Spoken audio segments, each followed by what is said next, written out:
today, so I wanted to come on and talk about diastasis since I really couldn't yesterday.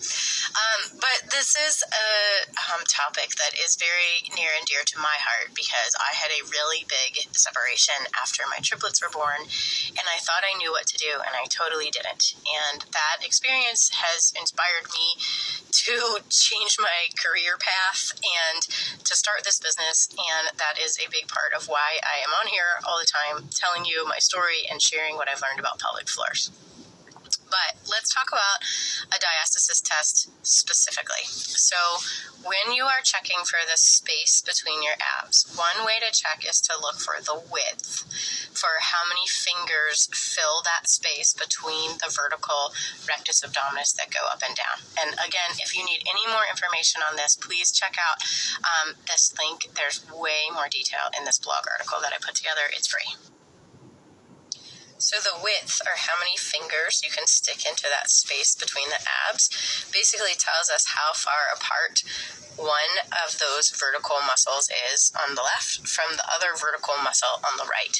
But it doesn't really tell us a lot about function. You can have a fairly wide width and still be able to create tension, and the tension is what allows the left side of your body to communicate with the right side, or the top to communicate with the bottom. The other thing that we consider in a diastasis test is depth, or how deep into that space your fingers can sink. And depth is a little bit more significant than width because the lack of tension tells us that we are not creating a good communication between the sides of the body or between the top and the bottom. And we want to be able to create that tension for our body to be able to work together, to communicate, to create muscle relationships going left to right and top to bottom. But any given diastasis test, whether we're considering width or depth, is only giving us a snapshot of function. It's telling us what you're doing when you're lying on the floor and you pick your head up, which is not how you spend most of your day. It's not telling us what you do when you're carrying your baby. It's not telling us what you do when you work out. It's not telling us what you do while you stand and cook dinner. It's not telling us what you're doing while you're waiting in line at the store. Like, there's so many instances that we're not getting any indication of by doing a diastasis test laying on their back.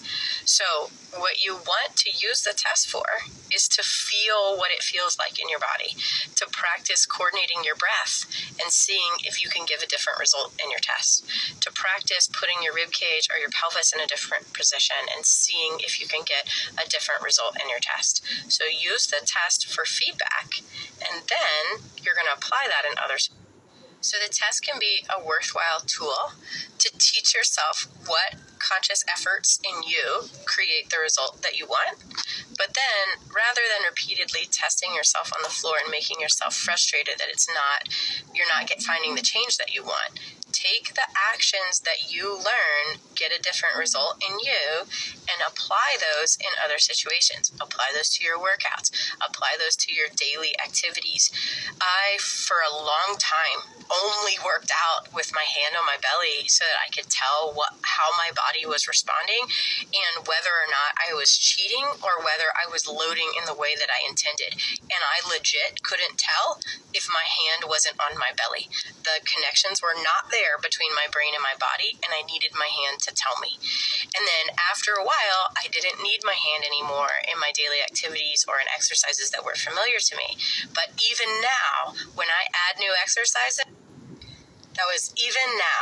when I add new exercises, I go right back to working out with my hand on my belly because I have to figure out the process again, and I am checking to make sure that I'm not cheating or I'm not creating the results that I'm not after. And so I would really encourage any of you who are struggling in a similar situation to get up off the floor, but take what you learn from that diastasis test and apply it to all the variety of situations that you encounter in your life, because you need to learn how to control that internal pressure in all of those situations and not when you're just lying on the floor. And I have a post coming for y'all tomorrow about when it might not be appropriate to be doing ab exercises on the floor. So come back tomorrow if you want to see that one.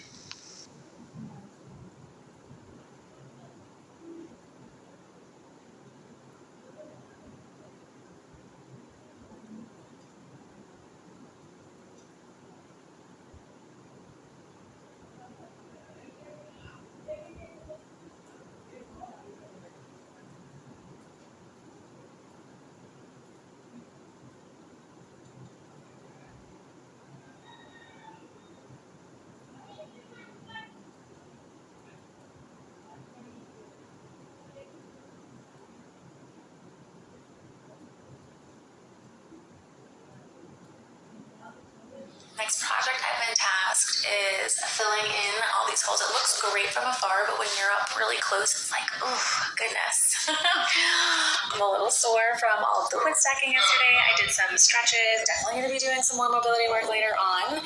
Is your back or hip pain